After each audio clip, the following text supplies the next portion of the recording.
Euzu billahi mineşşeytanirracim. Bismillahirrahmanirrahim. Elhamdülillahi rabbil alamin ve salatu vesselamu ala rasulina Muhammedin ve ala alihi ve sahbihi ecmaîn. Amma ba'd. Allah azze ve celle'nin izniyle bugünkü dərsimizdə qiyamətin böyük əlamətlərindən oxuyacağıq, amma hamısını yox.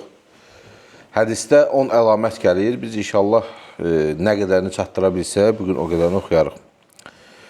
Biz keçən dərsimizdə qiyamətin kiçik əlamətlərindən bəhs etdiyimiz zaman dedik ki, qiyamətin kiçik əlamətləri var idi ki, onlardan bir qismi böyük əlamətlərin gəlişini bizə xəbər verirdi. Yəni, onların baş verməsi daimi olan bir vəziyyət deyil. Onlardır,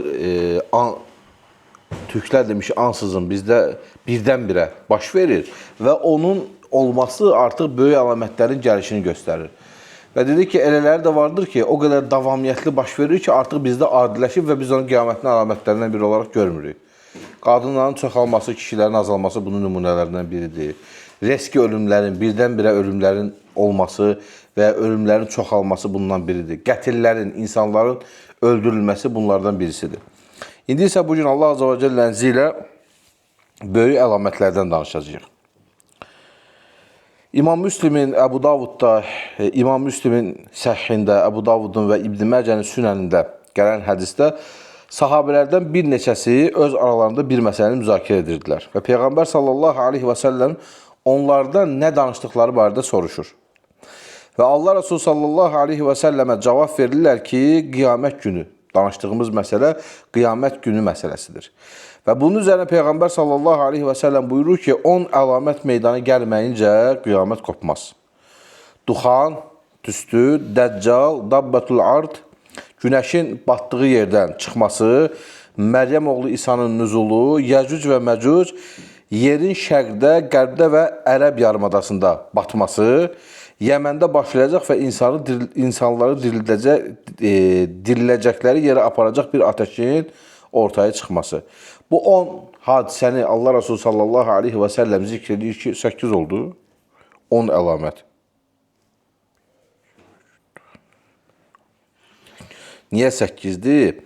Yerin şərqdə, qərbdə, Ərəb yarımadasında olması 3 əlamət bir yerdədir. Bu 10 əlamətin olması artıq qiyamətin qopmasının bildirişidir. Bunların da içərisində yenə elə əlamətlər var ki, artıq onların gəlməsi qiyamətin yaxınlaşmasını bildirir. Elə əlamət var ki, ondan sonra gələcək olan bir əlamətin çıxışını bizlərə bildirir. Diqqətlə qulaq asın. Necə kiçik əlamətlərin də qismləri vardır, böyük əlamətlərin də qismlərində eləsi var ki, onun gəlişi artıq digər böyük əlamətin gəlişinin göstəricisidir ki, artıq yaxın zamanda digər əlamət də baş verəcək. Artıq eləsi də var ki, artıq qiyamətin qopmasının yaxın zamanda olacağını bizlərə bildirir. Və onlardan birincisi dedik ki, duxan, tüstü. Və bu qiyamətin 10 böyük əlamətlərindən birisidir. Və Quran-ı Kərimdə hətta duxan adında bu adda bir surə də mövcuddur. Və bu surədə qeyd olunan tüstü ilə Allah Resulünün sallallahu aleyhi və səlləmin qiyamət əlaməti olaraq qeyd etdiyi tüstünün eyni olub olmaması ixtilaf məsələsidir. Yəni, duxan tüstü deməkdir. Bu barədə surə var. Amma bunun Peyğəmbər sallallahu aleyhi və səlləmin qeyd elədiyi qiyamət əlamətlərindən olub olmaması barədə ixtilaf vardır. Necə ki, Allah Azze ve Celle 10 və 13-cü ayətlərdə buyurur ki, Fərtəqib yevmə tə'tis səmə biduxanin mubin. Sən göydən aşkar bir tüstü gələcəyi günü gözlə. Burada həmin o tüstünün gəliş hadisəsi, ayətin zahiri, zahirən elə görsənir ki, Allah Resulü sallallahu aleyhi və səlləmin xəbər verdiyi həmin anın gəlişidir. Və davam ayətlərdə buyurur ki, Yaxşən nəs həzə azabun əlim. O tüstü insanları deyir, bürüyəcəkdir. Rabbənə ikşif annəl azəbə innə müminun. Və onlar deyəcəklər ki, ey Rəbbimiz, bizi bu əzabdan qurtar və biz də iman gətirənlərdən olacaq. Biz də iman gətirəcəyik deyərlər. Və davamında Allah Azze ve Celle buyurur ki, onlar necə öyüd nəsihət eşidə bilərlər ki, artıq onlara açıq-aşkar bir Peyğəmbər gəlsə də onlar ondan üz çevirmişlərdir, öyrədilmiş bir dəlidir, dedilər. Yəni, bu ayətlər bizə nəyi bildirir? Onlar, hansı ki, o bəla gəldiyi zaman o iman etməyənlər, başlayacaqlar Allaha dua eləməyə ki, ya Rabbim, bizi bundan qurtar, biz iman gətirəcəyik. Və Allah Azza və Cəllə buyurur ki, onlar necə iman gətirə bilərlər ki, biz onsuz da onlara bir peyğəmbər göndərmişdik. Onlar o peyğəmbərə dəlil dedilər. Yəni artıq o imanın vaxtı keçdi. Artıq bu göründüsə, bundan sonraki iman bir fayda verməz. Və bu ayə ilə bağlı, bu ayələrlə bağlı iki fərqli rəy var, görüş var.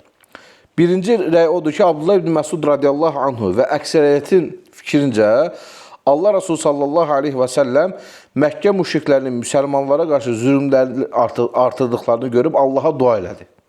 Onlara bəla edilməsi üçün və azlıqla onları əzab etməsi üçün dua elədi. Və beləliklə Məkkə xalqı azlığa düçar oldular. Şiddətli bir azlıq görməyə başladılar və elə bir vəziyyətə gəlib çıxdılar ki, leş və sümük yerdilər. Və azlıqdan onların gözləri tutulmuşdu və Məkkə müşrikləri ətrafı tüstü bürümüş kimi görürdülər o azlıqdan gözlərinin tutqunluğuna görə. Hətta başqa bir bu Buxarinin rəvayətidir. Müslimin rəvayətində isə Peyğəmbər sallallahu əleyhi və səlləmin əmisi onun yanına gəlib deyir ki, ey Muhammed, sən ki gətirdiyin dində silah-i rahmi bizə əmr edirsən. Allaha dua elə ki, bizi bu vəziyyətdən çıxartsın və Allah Resulü bizdə iman gətirək. Və Allah Resulü sallallahu aleyhi və səlləm dua eləyir. Allah Azza və Cəllə onların bu qıtlığını aradan qaldırır, onlara köhnəki əmin-amanlığı verir, amma onlar yerdə iman gətirmirlər. Və birinci rəy sahiblərinə görə, bu Duxan surəsində qəsd olunan mövzu bu məsələdir. Onların müsəlmanlara əziyyət verməsi, Allah Resulü sallallahu aleyhi və səlləm bəddua etməsi, sonra dua etməsi, yəni onların o bədduadan sonra ətrafı acılıqdan tüstülü olaraq görmələridir. İkinci rəyə görə isə Abdullah ibn Abbas və Abdullah ibn Ömər və bəzi sahabələrə görə bu duxan qiyamət günündən əvvəl dünyanı bürüyəcək bir tüstüdür. Və İbn Kəsir kimi bəzi təfsirçilər də bu rəy üzərinə olublar. Buna görə də qiyamət günü yaxınlaşdıqda göydən yerə bir tüstü enəcək və bütün dünyanı bürüyəcək və 40 gün həmin tüstü davam edəcək. Yer kürəsi həddindən artıq isti olacaq və möminlər bu tüstüdən sanki yüngül soğuq döymə tutmuş kimi az təsirlənəcəklər, kafirlər və münafiqlər isə şiddətli sarsıntı kesilərək az qala o tüstüdən sərxoş olacaqlar. Bu da İbn Kəsir rəhməhullah təfsirində bunu gətirir ki, həmin o tüstü o qiyamət gününə yaxın olacaq tüstüdür. Yəni burada iki rəy var Duxan məsələsində, bir daha deyirəm. Birinci rəy odur ki, Allah Resulü sallallahu aleyhi və səlləmin başına gələn bir hadisənin o ayətlə bizə bildirilmiş olması, orada da xüsusən onlar nəyi dəlil gətirirlər? Ayətin öncəsi, tüstünün gələcəyi, qiyamətin yaxınlaşacağı zaman əlamətə dəlalət etsə də, sonrasında iman gətirəcəklərinə söz vermələri hədisə dəlalət edir. Çünki orada onlar da söz vermişdilər ki, iman gətirəcəklər, amma iman gətirmədilər. İkinci rəyə görə isə bu həqiqətən də qiyamətin əlamətlərindən birisi olan duxanın tüstünün olmasıdır. Qiyamətin ikinci böyük əlamətlərindən birisi Dəccalın olması, Dəccal fitnəsinin çıxması. Bilirsiniz ki, Quran-ı Kərimdə Dəccal belə bir məlumat yoxdur. Yəni, elə bir ayətdə xüsusən Dəccalın varlığı barədə məlumat yoxdur. Amma hədislərdən öyrənirik ki, Dəccal axır zamanda ortaya çıxacaq, Allahın ona verdiyi imkanlar və qabiliyyətlərlə fövqəladə bacarıqlar nümayiş etdirəcək və beləliklə bəzi insanları yolundan azdıracaq. Necə ki, Allah Resulü sallallahu aleyhi və səlləm buyurur ki, Adəm yaradıldığı gündən qiyamət gününə qədər Dəccaldan daha böyük bir fitnə olmayacaqdır. Bu, Müslimi fitən babında keçir. Dəccalın fitnəsi bu qədər böyükdür və Allah Resulü sallallahu aleyhi və səlləm təkcə bizim ümmət içərisində deyil, ta Adəm aleyhissalamın yaradılışından bəri Dəccalın fitnəsindən böyük bir fitnənin olmayacağını bizlərə bildirir. Həmçinin yenə Allah Resulü sallallahu aleyhi və səlləm buyurur ki, Məkkə və Mədinədən kənarda Dəccalın ayaq basmayacağı yer qalmayacaqdır. Məkkə ilə Mədinə arasında bütün yollar boyunca düzülmüş mələklər bu iki şəhəri qoruyacaqdır. Dəccal qumlu, quraq bir yerdə enəcək, sonra Mədinə 3 dəfə titrəyəcək və sonra uca Allah kafirləri və münafiqləri oradan çıxaracaqdır. Bu da həmin mələklərin Məkkə və Mədinəni qorumasıdır. Bu da yenə Müslimdə fitən babında keçən hədisdir. Yenə Allah Resulü sallallahu aleyhi və səlləm buyurur ki, İsfahan yahudilərindən Taylasan adlanan 70 min nəfər Dəccalın ardınca gedəcək. Yəni bu tayfadan olan 70 bin insan onun azğınlığına tabi olacaq. Bu da yenə Müslimdə fitən bəbində keçən bir hədisdir. Yenə Allah Resulü sallallahu aleyhi və səlləm buyurur ki, bütün peyğəmbərlər öz ümmətlərini yalancı və kör dəccalın təhlükəsindən xəbərdar etmişlərdir. Bilin ki, o bir gözlüdür, amma uca Allah və əzəmətli Allah Rəbbinizin gözü bir deyildir. Və Dəccalın iki gözünün arasında kəfərə sözü yazılacaqdır. Kafir olmasına dəlilət edən kəfərə sözü yazılmışdır və bu da Buxari Fitən Tövhid və Müslimin Fitən bablarında keçən hədislərdir. Bu hədislərin hər biri bizə Dəccal fitnəsinin nə qədər böyük bir fitnə olması və bizdən öncəki ümmətlərdə də onun fitnəsi barədə danışıldığını göstərir. Hətta yəqin ki, eşitmişsiniz, İsrailiyyatda da Dəccal barədə şeylər var, rəvayətlər var. Orada biraz daha hekayə tiplidir, daha çox vəsif verilir Dəccalın boyu barədə, əli qolu barədə daha böyük vəsiflər verir. Hətta bunu bəzən filmlərə də yansıdırlar. Tək gözlü canavarlar kimi belə böyük bir yaratı, məxluq kimi göstərirlər. O, İsrailiyyatdan gələn xəbərlərin, belə deyim də, zahirindən alınmış bir obrazdır. Amma bizdə o qədər vəsifləri yoxdur. Bizdə sadəcə onun fitnəli vəsifləri var. Biz bilirik ki, Allah Azza və Cəllə ona bəzi imkanlar verəcək və o da imkanlarla insanları azdırmağa çalışacaqdır. Elə insanlar olacaq ki, ona tabi olmayacaq, ondan belə deyim də, iman gətirəcək, hətta ölümlə üz-üzə qalsa belə. Və elə insanlar da vardır ki, onun qarşısında azğınlıq göstərəcəkdir. Və əlbəttə ki, yenə də azanlar doğru olanlardan çox olacaqdır. Hər ümmətdə, hər zamanda olduğu kimi.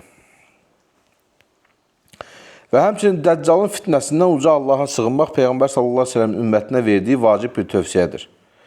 Və Peyğəmbər sallallahu aleyhi və səlləm Allah Resulü sallallahu aleyhi və səlləm buyurub ki, sizlərdən biri təşəhhüdü bitirdikdən sonra bu duanı oxuyaraq 4 şeydən Allaha sığınmalıdır. Ey Allahım, ey Rəbbim, cəhənnəm əzabından, qəbir əzabından, həyat və ölümün nasazlığından və Dəccalın fitnəsinin şərrindən sənə sığınıram. Hər gün namazda oxuduğumuz o son dua ki var, orada Peyğəmbər sallallahu aleyhi ve sellem o fitnələrin içərisinə Dəccalın fitnəsini də daxil etmişdir. Və həmçinin Allah Resulü sallallahu aleyhi ve sellem buyurur ki, Kəf surəsinin ilk 10 ayəsini əzbərləyən kəs Dəccalın fitnəsindən qorunacaqdır. Bu da Müslimdə və Əbu Davudda gələn hədislərdir. Bu da qiyamətin böyük əlamətlərindən ikincisi olan Dəccalın fitnəsidir ki, Dəccalın gəlişi artıq qiyamətin qopmasının yaxınlaşdığını bizlərə bildirəcəkdir. Biz çünki keçən dərsimizdə diqqət etdiksə, demək olar ki, kiçik əlamət deyə oxuduğumuz şeylərin hamısı var idi. Bir dənə orada əlamət olaraq oxuduğumuz şeylərdə öz adıma deyim, qarşılaşmadığım nə idi? Heyvanların və bitkilərin insanlara dil açıb danışması, sonra müsəlmanların kütləvi olaraq yahudilərlə savaşması. Bu iki şeyi hələ ki biz görmürük. Yəni, bu dəqiqə hal-hazırdakı vəziyyət budur ki, yahudilər eləyir elədiyini, müsəlmanlar sadəcə qınar göstərir. Amma orada gəlir ki, elə bir an gələcək ki, artıq daşlar, ağaclar dilə gələcək və deyəcəklər ki, ey müsəlman, burada da bir yahudi var və gəl onu öldür. Kiçik əlamətlərdən hal-hazırda görülməyənlər odur. Onlar da olduqdan sonra artıq böyük əlamətlərin keçidi başlayacaqdır. Və böyük əlamətlərdən üçüncüsü Dabbatul Ard. Dabba sözü yeməyə və içməyə ehtiyacı olan varlıqlara aiddir və Dabbatul Ard sözü isə yerdən çıxacaq canlı mənasını verir. Və Quranda qiyamət gününün böyük əlamətlərinin biri olaraq Dabbatul Ard haqqında belə deyilir. Və izə vəqa'al qavlu aleyhim əxrəcnə ləhum dabbətən minəl ardı tükallimuhum ennən-nəsə kənu bi əyətinə la yuqinun. Nəml surəsi 82-ci ayədə Allah Azza və Cəllə buyurur ki, o söz onların başlarının üstünü aldığı zaman onlar üçün yerdən elə bir heyvan çıxardarıq ki, onlarla danışıb insanların ayələrimizə yəqinliklə inanmadıklarını söyləyərlər. Və həmçinin Allah Resulü sallallahu aleyhi və səlləm buyurur ki, 3 şey var ki, baş vermədikcə əvvəllər iman gətirməyən və imanı ilə heç bir xeyir qazanmayan kəs heç kəsə fayda verməz. Yəni, kim ki bu 3 şeyi görüb tövbə edərsə, bundan öncə tövbə etməyibsə ona heç bir fayda verməz. Bunlar günəşin batdığı yerdən çıxması, Dəccal və Dabbatul Arz fitnələridir. Müslimdə iman babında və İmam Əhmədin müsnədində keçərlidir. Həmçinin Dabbatul Ard Süleyman aleyhissalamın möhrünü və Musanın əsasını əlində daşıyacaqdır. Əsa möminin üzünü cilalayar, kafirin burnuna isə möhür vurar. Hətta insanlar süfrəyə toplaşanda biri digərinə üzərindəki parıltıya görə ey mömin deyər, digər isə digərinə burnundakı möhrə görə ey kafir deyər. Bu da Tirmizdə keçən və İbn Məcdə keçən bir hədisdir ki, artıq o Dabbatul Ardın çıxışı ilə insanların hökmləri bir-birindən ayrılacaqdır. Yenə başqa bir hədisdə Allah Resulü sallallahu aleyhi ve sellem buyurur ki, qiyamət gününün ilk əlaməti günəşin batdığı yerdən doğması və səhər vaxtı Dabbatul Ardın insanlara görünməsidir. Bunlardan hansı birini gördünsə, digərinin dərhal onun arxasınca gəlməsi də yaxındır. Bu da Müslimdə və Əbu Davudda keçən bir hədisdir. Dediyimiz kimi, qiyamətin elə əlamətləri var ki, böyük əlamətləri. Onun biri gəldisə, artıq digərinin də gəlməsi yaxındır, onu gözləyirik. Bunlar da hədislə sabit olan Dabbatul Ard və günəşin batdığı yerdən çıxmasıdır. Üçüncü qiyamətin böyük əlamətlərindən üçüncüsü günəşin qərbdən doğması. Yəni bir fövqəladə hal olaraq günəşin, biz hamımız görürük ki, günəş məsəl üçün şərqdən doğur, qərbdə batır. Bir gün elə bir hal baş verir ki, günəş artıq qərbdə doğur, şərqdə batır. Artıq bu hal gələndə, bu artıq qiyamətin yaxınlaşdığının, qiyamətin artıq qopacağının böyük əlamətidir, yaxınlaşdığının əlamətidir. Bu bir. İki, bu hal artıq olduqdan sonra insanların tövbəsi bir fayda vermir. Çünki bu fövqəladə bir vəziyyətdir, insanlar buna görə çox təəccüblənəcəklər. İnsanlar artıq o eşitdikləri xəbərlərin doğru olduğunu görəcəklər. Amma artıq onların indiyəyə qədər Allah Resulü sallallahu aleyhi və səlləmə iman gətirməmələri, Rəblərinə iman gətirməmələri bundan sonra onlara heç bir üzür gətirməyəcək ki, bu fövqəladə halı görüb artıq Allaha tövbə etsinlər. Günəşin qərbdən doğması qiyamətin ən böyük əlamətlərindən biridir. Kainat yarandığı gündən bəri səma cisimləri incə və dəqiq bir yol üzərindədirlər. Yəni, Allah Azza və Cəllə kainatı necə yaradıbsa, necə tədəbbür edir, idarə edirsə, o şəkildə yarandığı gündən gəlir. Artıq o kainatın, o tədəbbürünün dəyişilməsi qiyamətin ən böyük əlamətlərindən birisidir. Necə ki, Rəhman surəsi 5-ci ayədə Allah Azza və Cəllə nə buyurur? Günəş və ay müəyyən bir ölçü ilə hərəkət edir. Və həmçinin də bu nizam ki var, Allah Azza və Cəllə Rəhman surəsində bizlərə bildirdiyi günəş və ayın bir nizam üzərində hərəkəti, bu sadəcə günəş və ayla məhdudlaşmır. Allah Azza və Cəllənin nizamında olan hər bir şey bu şəkildədir. Necə ki, Allah Azza və Cəllə buyurur ki, 7 göyü təbəqələr şəklində quran odur. Əl-ləzi xaləqə səb'a səməvatin tibəqa. 7 göyü təbəqələr şəklində quran odur. Sən mərhəmətli Allahın yaratdığında qətiyyən bir uyğunsuzluq tapa bilməzsən. Bir başını qaldırıb göyə diqqət yetir, heç orada bir çat görürsənmi? Bu üçün Mülk surəsi 3-cü ayət, 4-cü ayətdə isə Allah Azza və Cəllə buyurur ki, sonra göz gəzdirib təkrar bax, göz zəlil və yorğun halda özünə tərəf dönəcəkdir. Bu ayət, bu iki ayət Allah Azza və Cəllənin yaratdığı nizamda heç bir dəyişikliyin olmadığını bizlərə bildirir. Və Allah Resulü sallallahu aleyhi və səlləmin hədislərində bu nizamın pozulması artıq qiyamətin ən böyük əlamətinin üzə çıxması deməkdir. Yəni, o artıq elə bir əlamətdir ki, qiyamətin qopuşu an və an gözlənilən vaxtdır ki, tövbələr artıq qəbul olunmur. Çünki belə bir şey mümkün deyil ki, əlamət görsənsin, ondan sonra əsrlər boyu yenə vaxt geçsin, amma heç kimin tövbəsi qəbul olmasın. O əlamət artıq gəldisə, ən böyüyün də böyüyü əlamət gəldisə, artıq qiyamətin qopması gözlənilir. Və həmçinin Allah Resulü sallallahu aleyhi və səlləm buyurur ki, qiyamət günəş qərbdən doğmayana qədər qopmayacaqdır. Günəş qərbdən doğduğu zaman insanlar onu görəcək və hamı iman gətirəcək. Bu zaman isə aşağıdakı ayəni oxuyur Allah Resulü sallallahu aleyhi və səlləm ki, Ənam surəsi 158-ci ayə, yoxsa onlar ancaq ya mələklərin, ya Rəbbinin və yaxud da Rəbbinin bəzi əlamətlərinin gəlməsini mi gözləyirlər? Rəbbinin bəzi əlamətləri gələcəyi gün əvvəlcə iman gətirməmiş və ya imanında bir xeyir qazanmamış kimsəyə iman gətirməsi fayda verməyəcəkdir. Gözləyin, şübhəsiz ki, biz də gözləyirik. Və bu hədis Buxaridə və İmam Əhmədin müstədində keçməkdədir. Və bu hədisdən də gördüyümüz kimi, həmin anda artıq insanların iman gətirməsinin onlara heç bir faydası olmayacaqdır. Yenə başqa bir hədisdə Allah Resulü sallallahu aleyhi və səlləm buyurur ki, kim günəş qərbdən doğmazdan əvvəl tövbə edərsə, Allah onun tövbəsini qəbul edər. Yenə Müslimdə gələn bir hədisdə Allah Resulü sallallahu aleyhi və səlləm buyurur ki, uca və cəlil sahibi olan Allah gündüz günah işləyənlərin tövbəsini qəbul etmək üçün gecələr rəhmət qapısını açıq saxlayar. Gecə günah işləyənlərin tövbəsini qəbul etmək üçün isə gündüzlər rəhmət qapısını açıq saxlayar. Bu günəş qərbdən doğana qədər bu şəkildə davam edir. Bu hədisdə bizim üçün 2 dənə əsas fayda var. Birincisi, umumən tövbələrin hər zaman qəbulunun mümkünlüyüdür. Kim günah etdikdən sonra səmimi bir şəkildə Rəbbinə tövbə edərsə, nasuh bir şəkildə qaydalarına riayət edərək, həmin günaha qayıtmayaraq tövbə edərsə, Allah Azza və Cəllə onun tövbəsini qəbul edər. Ən azından bu niyyətlə tövbə edərsə, Allah Azza və Cəllə onun günahını, tövbəsini qəbul edər. İkinci fayda isə bizim dərsimizlə bağlıdır ki, bu tövbə qapılarının açıq olması, Allah Azza və Cəllənin tövbələrini qəbul edişinin də bir artıq sərhəddi var, bir vaxt sərhəddi var ki, o vaxt, o zaman gəlib çatdıqdan sonra tövbələrin insana heç bir faydası olmayacaqdır. Və buna görə də hər bir şey öz vaxtında dəyərlidir. O neməti zamanında yerinə yetirmək lazımdır. Tövbə neməti də bu şəkildədir. Artıq o vaxt ki, gəlib çatacaq, o nemətin artıq bitəcəyi günlərdə tövbənin heç bir faydası qalmayacaq. Ona görə hər bir insan, hər bir iman gətirən şəxs günah etdikdən sonra dərhal tövbəyə yönəlməlidir. Və şeytanın bizi ən çox azdırdığı şeylərdən birisi də nədir? Tövbənin gecikdirilməsi. Bir fayda olaraq, haşi olaraq kənara çıxıram. İnsan günahı edir, bəzən günah etdiyinin də fərqindədir.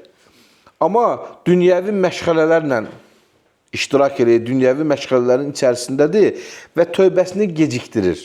Deyir, məğribdə eləyərəm, işada eləyərəm, deyir, durub fəcirdə qüsl alaram, fəcri səsli qılaram, uzun qılaram, sonra dua eləyəm, fəcrə də durmur günahların təsirindən. Atır, bir də baxır ki, o qədər ki, tövbədən qaçır, tövbədən uzaqlaşır, umumən həyatından bu ibadəti çıxartmış olur. Və ya da insanlar necədir? Günahı eləyir, deyir, əstəğfirullah. 1 saatdan sonra yenə eləyir, deyir, əstəğfirullah. 5 saatdan sonra, yəni fürsət tapan kimi həmin günaha yenidən qayıdır və həmin günahı yenə eləyir.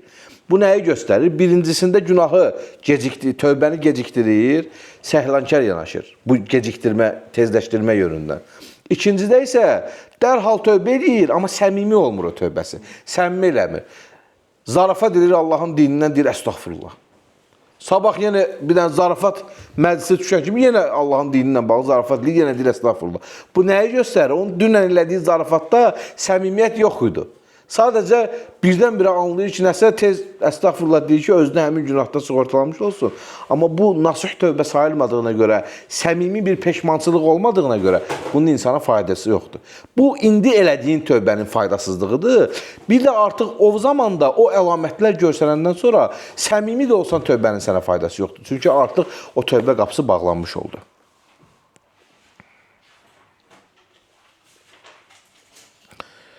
Və burada inşallah bu 3 məsələdə Allahın iznilə saxlamaq istəyirəm və xulasa olaraq dərsi xulasa edeyim. Birincisi dedik ki, duxan idi, tüstünün gəlməsi və dedik orada 2 dənə rəy var. Birinci rəy budur ki, həmin ayət Duxan surəsində 10 və 13-cü ayətlərlə bağlı. Birinci rəy bundan ibarət idi ki, bu Peyğəmbər sallallahu əleyhi və səlləm zamanında baş vermiş bir hadisədən bəhs edirdi. Bu qiyamətin əlamətinə əlaqəsi yoxdur. Digər rəy sahiblərinə görə isə, bu da sahabilərdən bir neçəsi və İbn Kəsir kimi təfsirçilərin rəyindədir ki, bu tamamilə qiyamətlə bağlı gələcək hadisənin göstəricisidir. İkincisi dedik nədir? Dəccalın çıxışı idi. O, bu fitnənin ən böyüklərindən idi və dedik ki, Dəccal çıxdığı zaman bəzi imkanlarla insanları saptıracaq və bundan qorunmaq üçün Allah Resulü sallallahu aleyhi və səlləm dualarla bizə yol göstərmişdir. Üçüncüsü nə idir? Dabbatul ardın çıxması və insanları haqqa dəvət etməsi. Yəni, insanlara bildirməsi ki, onlar Allah Azza və Cəllənin dininə tabi olmayıblar. Və Dabbatul ard dedik ki, hətta Quran-ı Kərimdə də, sünnətdə də dəlillərlə bizə sabit olmuş qiyamətin böyük əlamətləri nə idi? Dördüncüsü nə idi? Bəli, günəşin yerini dəyişməsi.